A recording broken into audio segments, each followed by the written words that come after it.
Today, I want to talk about something that's been on my mind lately: social isolation. It's a topic that's really relevant to our times, and yet it's often overlooked or stigmatized. But I believe it's essential to acknowledge and explore, because social isolation affects us all in one way or another.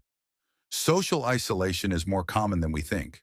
According to recent studies, nearly half of Americans report sometimes or always feeling alone. And it's not just limited to the elderly or those living in remote areas.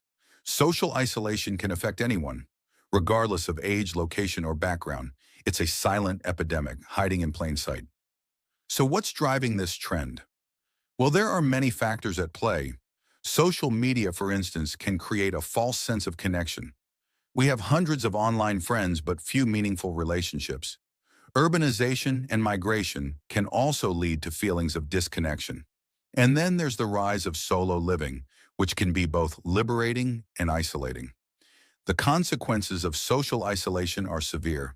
Chronic loneliness can lead to depression, anxiety, and even premature death. It can also affect our physical health, weakening our immune systems and increasing our risk of disease. And yet, despite these risks, social isolation remains a taboo topic, often hidden behind closed doors. So how can we break the cycle of social isolation? First, we need to acknowledge its existence and talk about it openly. We need to create spaces for connection and community, both online and offline. We need to prioritize meaningful relationships and invest time in nurturing them. And we need to be kind to ourselves and others, recognizing that social isolation is a common human experience. If you're experiencing social isolation, know that you're not alone. Reach out to a friend, family member, or mental health professional for support. And if you're in a position to help others, do so with kindness and compassion.